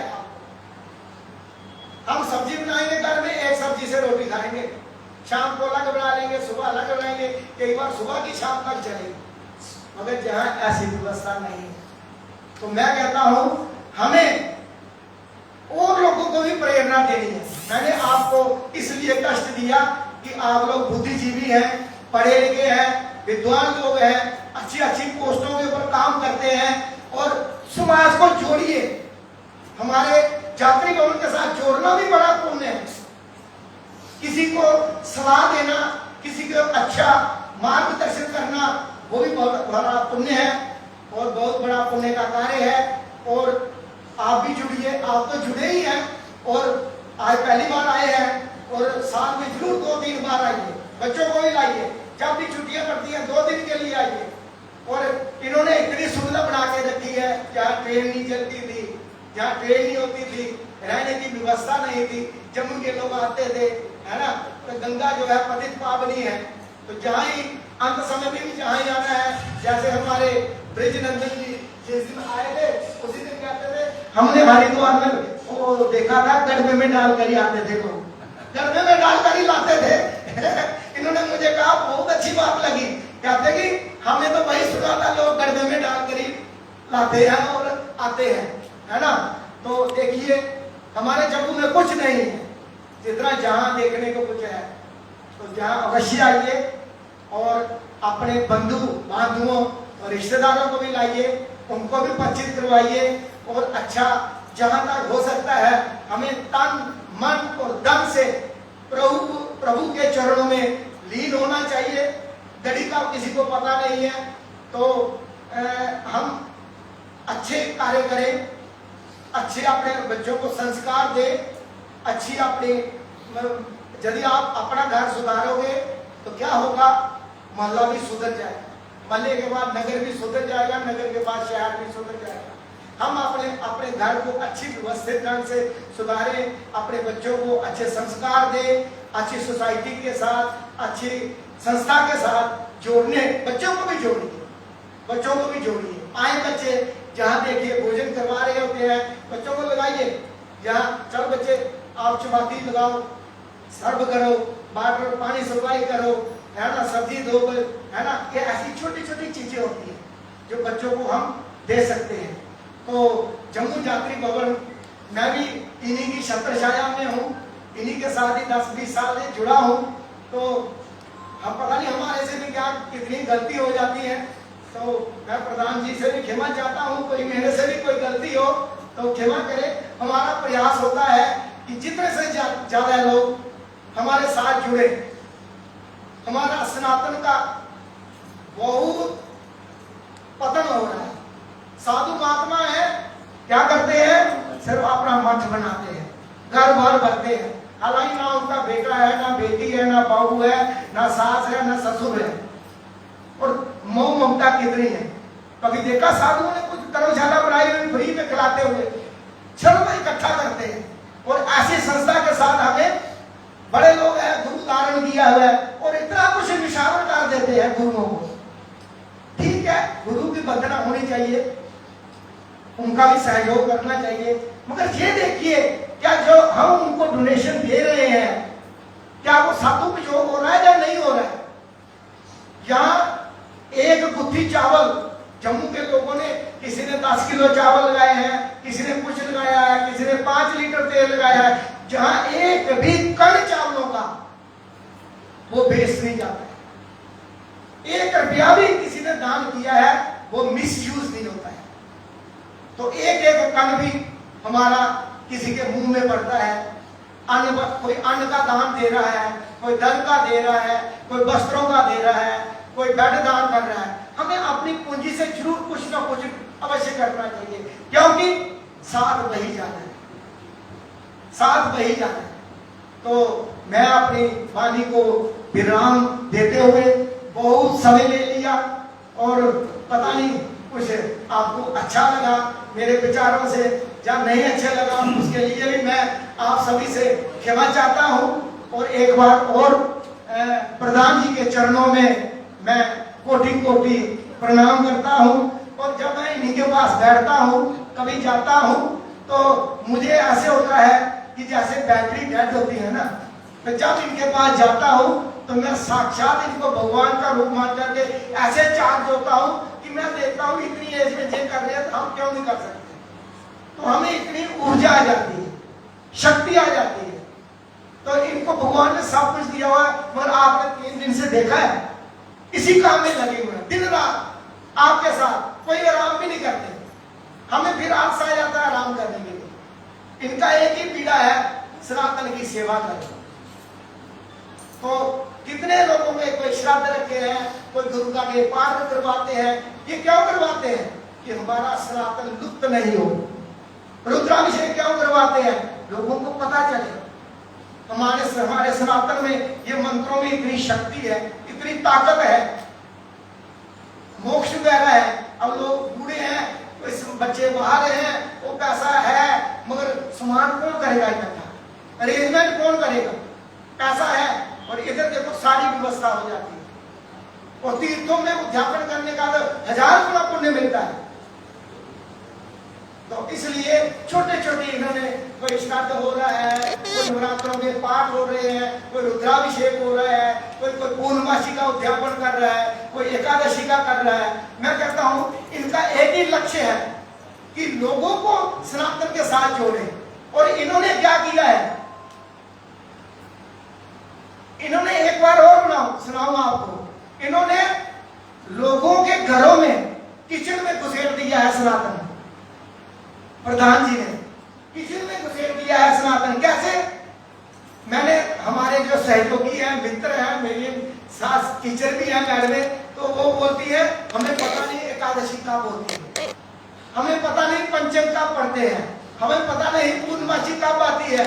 तो हमने क्या किया है, जो आप जम्मू यात्री भवन का हमें कैलेंडर देते हैं ना, तो हमने किचन में लगाया। तो हमें किचन से ही ज्ञान मिलता है। हमें कैलेंडर जो है वो किचन में लगाया हुआ है। वो लोग हमें मैडम कहती है सर हमें तो पता नहीं होता है एकादशी कब है। हम जब किचन में जाते हैं, नजर पड़ती है, देखते हैं आज एकादशी है, पंचक है, क्या नहीं है। तो मैं कहता हूँ उस इनका क्या मतलब है? इसलिए कि हमारी आने वाली पीढ़ी को इनसे परिचित किया जाए। तो मैं अपनी वाणी को विराम देता हूँ। और एक बार और जोशी जी, ये हर हर महादेव शंभू का आप रुद्राभिषेक में जरूर सत्संग करें, है ना? हाँ, हर हर महादेव शंभू, काशी विश्वनाथ, अमरनाथ, गंगे, ये जरूर करें। क्योंकि ये श्रावण मास में मुझे बड़ा अच्छा लगा। आज से 20 वर्ष पहले डॉक्टर कमिशन जी यहाँ आए, तो यज्ञशाला में वो बैठे, तो उन्होंने हवन किया वहां पर बैठकर। तो हम तब तक, आपने देखा होगा, सुबह गणेश जी की माला करते हैं, उसके बाद गायत्री की होती है, उसके बाद नारायण की माला, 3 ही माला करते हैं। तो बैठे, हवन किया। हवन करने के पश्चात मुझे कहने लगे आपसे कोई शास्त्री जी भूल हो रही है। मैंने कहा हाँ बताइए। अब शिव भूमि में बैठे हुए हैं, ओम नमः शिवाय की आप खबर ही नहीं करते हैं, कैसा उचित है? जो जहाँ के नगर देवता हैं, स्थान देवता हैं, ग्राम देवता हैं, तो आप उनको भूल गए हैं। तो आज शास्त्री जी ने हमको कहा, तो हम आज से जोड़ लेंगे। 2024 के श्रावण मास में शास्त्री जी जब आए थे, तो उन्होंने हमें ये कहा, तो आज से हम रोज रुद्राभिषेक में जीते, कभी कभी नहीं, रोज। बहुत बहुत धन्यवाद शास्त्री जी, आपने। मैं आपके चरणों में फिर कोटि कोटि प्रणाम करता हूँ। और जोशी जी के, श्याम जी का भी बहुत बहुत धन्यवाद। और जो हमारे महामंत्री हैं, उनके चरणों में पुनः अभी उनका भी आशीर्वाद दिलाएंगे। प्रणाम करता हूँ। अभी आशीर्वाद से कोई त्रुटि हो तो क्षमा करें। और धन्यवाद। प्रहलाद जी, अब आप वहां से आशीर्वाद दें, क्योंकि आपने ही वहां से यात्रा प्रारंभ जम्मू से करवाई थी और यहाँ से भी आपने यात्रा को प्रारंभ कराना है। परम आदरणीय हमारे प्रधान जी, हमारे बड़े विद्वान हमारे जोशी जी, हमारे पंडित जी, और विशेष तौर पर जम्मू से आए हुए हमारे बड़े ही बुद्धिजीवी, बड़ी इंटेलेक्ट लाई हुई है, इसी को पंचमुखी हनुमान जी के चरणों में आपको बड़ा बड़ा आशीर्वाद है। शास्त्री जी ने तो आपको सब कुछ अवगत कराया, लेकिन जुगेंद्र शास्त्री जी ने भी आज बड़ी प्रभावशाली, मैंने आज पहली बार उनको सुना है, अपनी जानकारी वो बातें बताई हैं। शास्त्री जी कह रहे थे पुरानी बातें, हम इकट्ठे चले हैं। कोई जमाना था हम किसी धर्मशाला में ठहरते थे, हम लोग किराए को लेते थे, बिस्तर लेते थे, लेटते थे, बड़ा साधारण जीवन था, साधारण लोग थे, लेकिन वक्त बदल चुका है। आज हम भगवान की कृपा से बहुत दूर पहुँच गए हैं और खासकर जम्मू में इतनी प्रॉस्पेरिटी आ गई है, इतनी लोगों को जीवन शैली बदल चुकी है, तो जमाना वो खत्म हो चुका है। एक बड़ा ही आधुनिक जीवन शैली जो है हरिद्वार में पवन जी की वजह से शुरू हो गई है। गुरुदास जी आप अब इनको आशीर्वाद दें, क्योंकि हम इनको विदा करेंगे। तो ऐसा है, मैं आध्यात्मिक बातें तो आपने बहुत सुनी है, मैं सिर्फ एक महामंत्री होने के नाते आपको ये कह रहा हूँ कि इस तरह जो इंफ्रास्ट्रक्चर बनाया हुआ है, इसके लिए हमें बहुत ही फाइनेंशियली बहुत जरूरत पड़ती है। आप लोग यहाँ पर गए हुए हैं, मैंने आपको अपने हाथों से विदा किया है, बड़ी इंटेलेक्चुअल क्लास, खूबसूरत चेहरे मुझे नजर आ रहे हैं। आप एज ए एम्बेसडर गए हुए हैं, आप हमारे इस यात्री बाबू का एक बहुत एक एम्बेसडर दिए हुए एक हिस्सा है। अब आपने वहाँ से आके अपने अपने रिश्तेदारों को, अपने अपने साथियों को, दोस्तों को, गांव में पूरे एरिया को हमारे साथ छत्ती से जोड़ना है, ताकि हर आदमी कल्याण भी हो उसका, और हमारी आर्थिक स्थिति जो है उसके लिए भी आपने ध्यान देना है। तो बहुत बहुत आशीर्वाद। आप लोग वहाँ से आएंगे तो इसी रोड में आज 266 दिन हो गए हैं। आज यहाँ पर 10 लोग आए थे, हमारे बड़े बड़े उत्कृष्ट लोग यहाँ पर अपना योगदान देने भी आए थे। आप भी जरूर पर जहाँ पर आए दर्शन दें, आकर आशीर्वाद प्राप्त करें और पुण्य के बाकी बाजार बने। और आगे का कार्यक्रम जो है हमारे श्याम जी और पवन जी जैसे आपको बधाई देंगे, तो उसके लिए आप बिल्कुल तैयारी करें। बहुत बहुत धन्यवाद। राजकुमार जी को दें। राजकुमार जी, हाँ हमारे राजकुमार जी मेरे पास बैठे हुए हैं।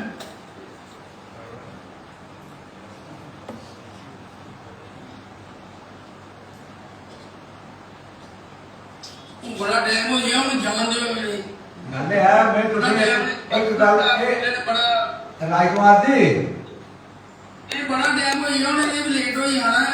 राजकुमार जी मेरी एक गल सुनो पहले। जी जी जी, तुस राजकुमार लंगर हो, लंगर तुझे लंगर की गल सुनाना बड़ी शैल लगती है।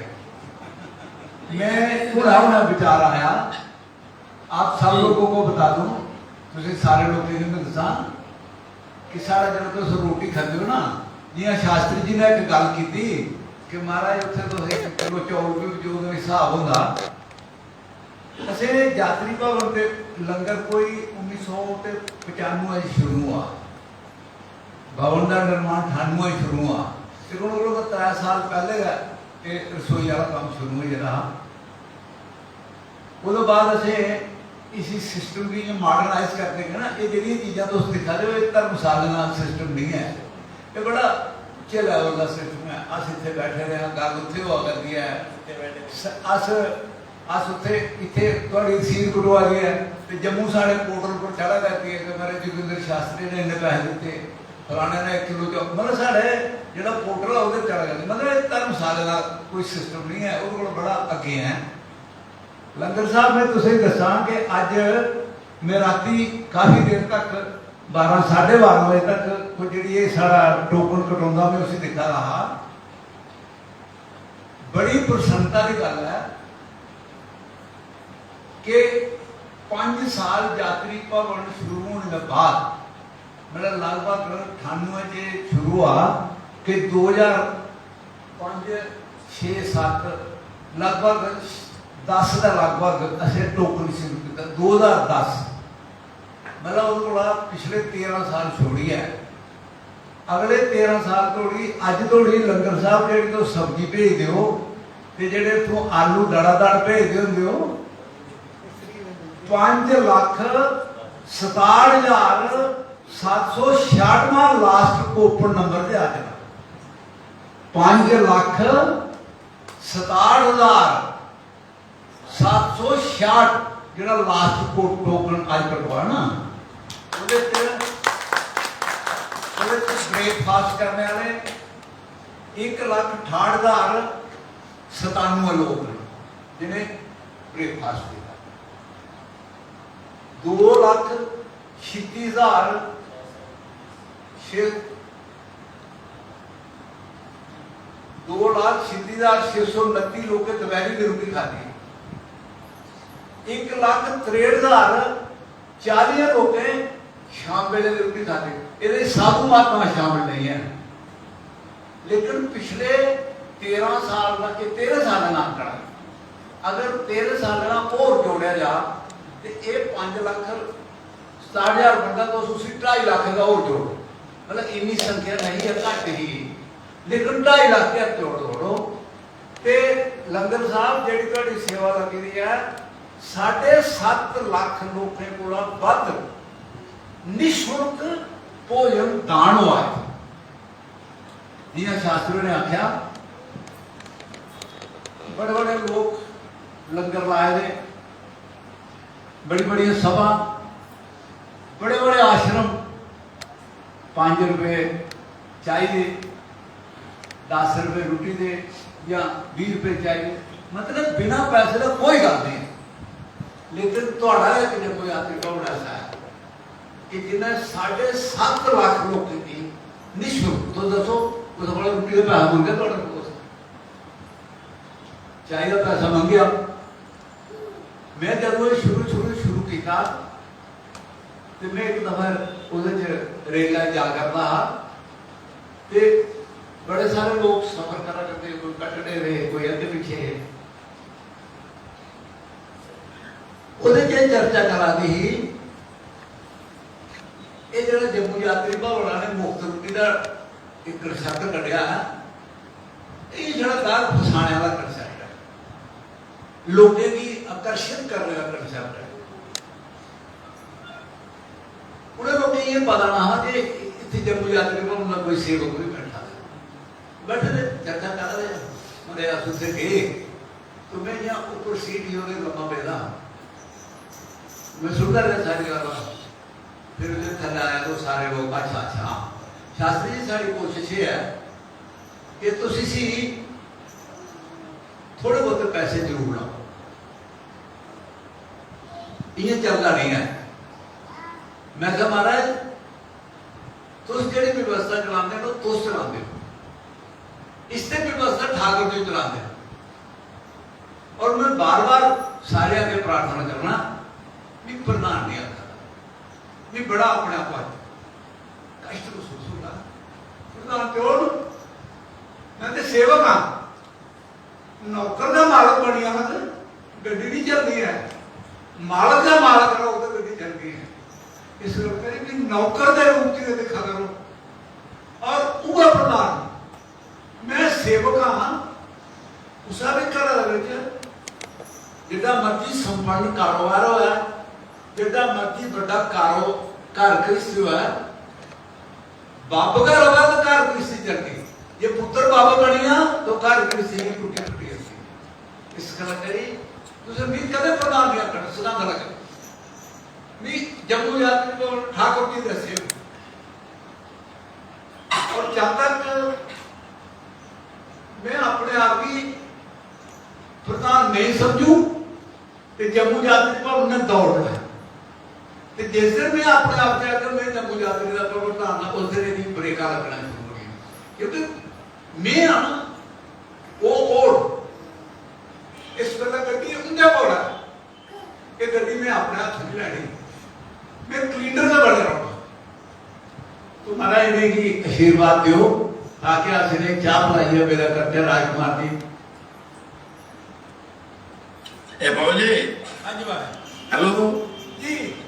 बाबू जी अज मैं कितने रोज आवागा ना सब्जी का तो भंडार आवागा ना, अज मैं देखा गैस के छड़े दशहरी अंब डाले डाले अंब आई है। मैं आखिर अंब कितों आवागा ना ऐ कितों हो जाते हैं ते कल ने काफी पर अंब का स्टाल नहीं होना है। कितनी बड़ी गल है सब महाराज साढ़े भरा की कृपा है। हाँ जी लंगर साहब आज्ञा दो फिर इन्हें कितना कर्जा हूँ। पर ठीक है भगवान कृपा तुमने सब कुछ सीढ़िया जिधर तुम बैठे थे उसे और क्या ही शब्द की चीज हो रही है। आदर सत्य में विजेता सत्य की विजय होती है। पानी जड़ दी तो बूटा रबर हो जाता है शाखियां तो कहने कि रबर नहीं होता जड़ तुम्हारे कोल है। गल यह है कि असें ये करना चाहिए इस उम्र के जी उज रात 1:30 बजे तक बैठे रहे। मैं मुड़े सारी डांडे है भाई 10 बजे कमरे पे 1:30 बजे तक काम करते रहे राती है। भाई गल है कम से कम सेहत ठीक हो तो दुनिया सारे काम करने राती 1:30 बजे तक जो स्टाफ बढ़ा के आपको बैठे रहे तो ये बड़ा और क्या हो सकता कि सेवा और बड़ी हो सकती है। अरे अपने कारोबार वास्ते कोई नहीं ली ने मैं जम्मू बैठा था मैं बार बार मुड़े आकर आए टाइम से कमरे अंदर भेजो टाइम से सारी गल करो। फिर पता लगे रात 1:30 बजे तक बैठे रहे। फिर भगवान की ये प्रार्थना करना है प्रभु की रक्षा सुरक्षा तुम करो क्योंकि देखो गल है अपना कोई काम करे तो थकदा समाज का काम भगवान का काम करना उन्हें थकदा नहीं इंसान। तुम बड़े भाग्यवान जीव हो जो तुम्हारे सामने बैठे थे और शास्त्री जी शास्त्रियों पर बोला रहे इन्हीं भगवान आखा रहे इन्हीं नहीं पता भगवान का दर्जा नहीं कोई नहीं सकता ना भगवान कोई आखना। सारे शास्त्रियों ने भी भगवान इतनी शक्ति दिया है इतनी शक्ति दिया है इस समाज के सारे काम कर कोई उत्साह करने वाले भगवान बनाए बड़ा माड़ा या काम लगता आप में बरादा भाग्य बनी ने और दूसरे बरादा भाग्य बनाए। सारे साथियों ने भगवान इतनी शक्ति दी है कि समाज का इन्ना काम कर मैं भगवान की रक्षा और सुरक्षा प्रभु को दी रहे हो। घर बैठे में इतने भी कई बार आखना है जाओ घर मैं चले इस उम्र के बड़ी बड़ी दुनिया देखी अपने असर मोह पाता समाज का असर कोई मोह नहीं पाता। तो इस वास्ते भगवान हमें शक्ति दी है और जिसे तुम सारे जीव तो है उन्हें इतने आना तो ये योजना बनाने लगे हैं ये वो लोग होंगी है इस तरह व्यवस्था बनाई जाए इस तरह का किया जाए। इस वास्ते महाराज जरा वहाँ वास्ते सोचता है भगवान वो वास्ते सोचता है। बाकी जो लंगर की गल कर रहे घर बैठे थे देखो ये जी जगह जिथे हम बैठे थे अस इतने लोग जंदे ते थुकते हैं आए लोग जंदे ते प्रणाम करते हैं। आज इतने 700-800 बंदा रोज 1000 बंदा जरा चाह रोटी शामी ने खा है 300-400 सैनक नहीं है ये भगवान की ये कृपा है भगवान की ये कृपा को सारे काम कर रहे हो बाकी इंसान के वास्ते गल नहीं होती। इस तरह क्या है तो सारे समाज की सेवा कर रहे करते रहिए। मैं सवेरे नहीं शाम ने 3 बार फोन कर लिया मैं शाम जी उनका ध्यान रखो उन्हें जाना है नहीं अगर चलियो वो आगे मारे के करिए राती ठीक 1:30 बजे तक बैठे थे मन बड़ा दुखी होगा मैं देखो गल 1:30 बजे तक तो करो काम पर बाकी सारे भी दिखना है। बाकी ने जम्मू यात्री में होंगी अज लोग खाने वास्ते बैठे थे खिलाने वास्ते नहीं बैठे थे। हर आदमी सोचता है कि मैं कुछ टारगेट करा इनकी सोच होती है जरा गया उसे सुविधा किए देगी। आज इतने बैठे थे किसी ने हर बंदे वास्ते पूछना मारा को गया कोई लामा नहीं आ रहा कोई गया है ये बस ही जल्दी है तो आदन कि मेरे माता पिता जाते, छोटी गल नहीं होती। हर आदमी की अपने माता पिता का स्वरूप दिखना समाज ने इतने गल नहीं है। और एक एक बंदे वास्ते पूछना है भाई कोई कमी तो नहीं रही। कोई महात्मा वो गुहाकार जंदा ते राजा हर चीज दिंदा, हर चीज कोई नहीं देता, मगर महात्मा राजे के घर गया तो राजा बड़ा प्रसन्न होया। राजा ने घोड़े में छाल मारी, उनकी चरनी जी मस्त राजे लगाई, महात्मा ने आशीर्वाद देता चरण जी बदलो, जहां जा रहे हो वो काम सफल हो। महात्मा आदा ठीक है महाराज जो जो देना, बोले जो मांगोगे मैं दूंगा। बोले महाराज जो तुम्हारी इच्छा दे रहे हो। महात्मा और राजा आदा ही पहला महात्मा आया जरा आदा तेरी इच्छा जो दे दे। कोई आदा हाथी घोड़े दे, कोई आदा महल बनाए दे, कोई सोना चांदी दे, कोई कुछ। ये पहला आया है आदा अपनी इच्छा मुताबिक दे। जिले बंदा पूरी उम्र सेवा करता रहता है तो परीक्षा की घड़ी आती है तो कीमत बंदा फेल हो जाता। राजे ने देखी थले लिद दे महात्मा दीदी लो महाराज। महात्मा ने थैला खोलिया, पाओ महाराज चली गई। अगर लोग 5 घर भिक्षा करते 6 घर नहीं देते। उन्हें जे लाई नहीं तेरी उम्र बड़ी होंगी 500 साल बीते। राजा शिकार के गया, रस्ते बड़ी बारिश तूफान आई है। राजा ने वजीर ने आख्या कोई जगह जिसना तभी दिखने सामने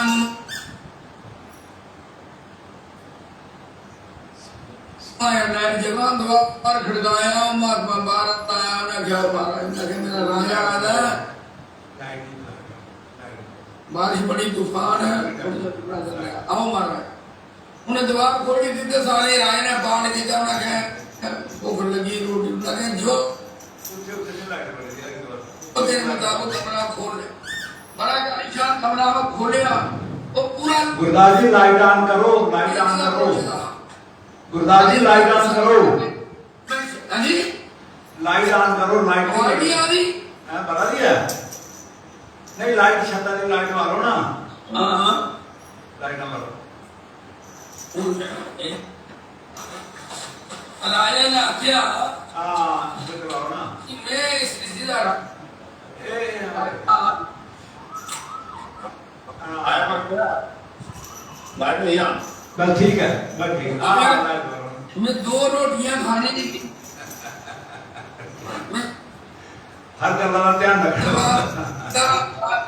एक राज किसी का दान किया हुआ है जी याद आता है कि दान देने की थी। उन्हें क्या मारे में थोड़ी दी, उन्हें क्या बड़े 3 गुना दी थी, बंदी बंदी परी हमारे उनके घर में खाओ। उन्हें क्या सारी प्रजा मेरी खाओ तो भी नहीं मुक्की सकती। और कोई उपाय दिखो तो प्रकार दसी महात्माओं उस दिखो कदम में जिंदगी के समय को पाप किया है तो माफ नहीं करे।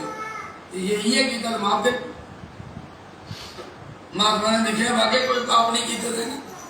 उन्हें कहा जा राजन तालाब बना, पाठशाला बना, मंदिर बना, गरीबों की सहायता कर। फिर मेरे को आया। हजारा साल गुजारने ने करते करते सबके समाप्त हो गया।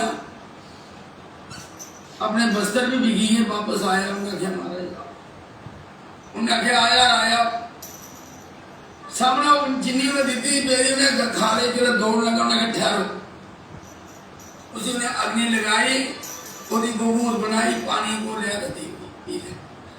हजारा साल बाद सूद माफ होया, असल तो बड़ा पिया। अब तो खाग नहीं कर सकते, अपने कहना करा दिया। सब कर्म जड़ाया कोई सारे काम आना है। अब जो करके वही देना है। इस बात से भगवान का देर है, अंधेर नहीं है।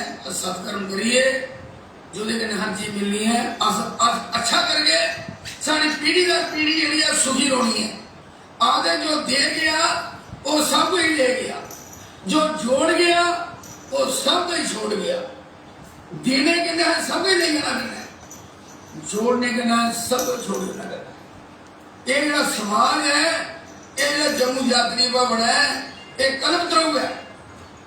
और सामने तो बैठे थे, दिखा दो राधा कृष्ण भगवान, एक साक्षात इतने आए थे। सामने नजर मारो, दर्शन करो, एक साक्षात इतने आए थे, साक्षात इतने एक साक्षात धाम है, हरि का धाम है। इधर कोई भी बड़ी प्रतीक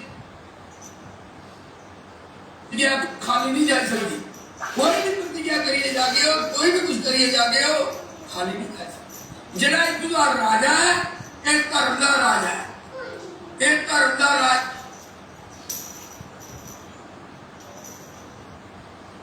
राजा है, एक धर्मदार राजा है, बनावटी राजा है, ख्याली राजा नहीं है। एक अपना भी आप फिर देता है, फिर खंदा। तो इस वास्ते इन्हें कोटि कोटि प्रणाम, भगवान इनकी रक्षा सुरक्षा करे। जरा समाज आया इन्हें भी कोटि कोटि प्रणाम।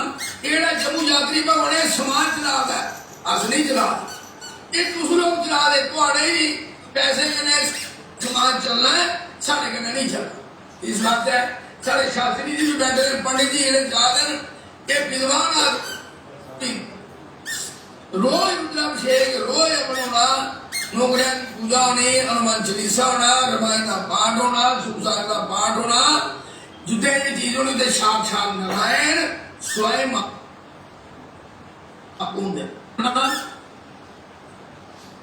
शास्त्री महाराज ने कोटि कोटि प्रणाम। बस इस तरह का तो सारी रक्षा सुरक्षा बैठे रहो, कृपा बनाए रखे। बस इतना ही मेरे पास। बहुत बहुत लंगर साहब बड़ा बड़ा धन्यवाद। भगवान की बड़ी कृपा, तुझे उस भैया इन्हें लोगों ने आशीर्वाद दिता। हूँ अस इहदी विदायगी का काम लगे करन।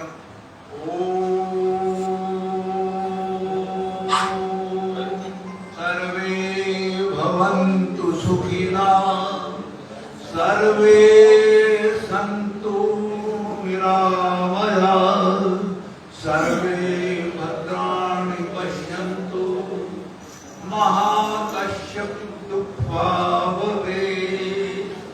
ओम शांति शांति शांति, सर्व अरिष्ट शांति। अब सब लोग भगवान की मत्था टेकिए, अपना प्रसाद लीजिए, चाह मान करिए, अपना ध्यान का जी रात की रोटी पैक हुई जो लगी है, बस सामने लगी थी, वो अंदर आ ही नहीं सकती। सारे सारे लोग लगी है, बस अगर सामान ज्यादा तो गड्डी लाने वो ले आ, बस ये गड्डी लाने ना बैंक के रखो। ओए थोड़ा सामान है, जब मता चलो जब मथा टेको तो विदायगी करते हैं। और शास्त्री जी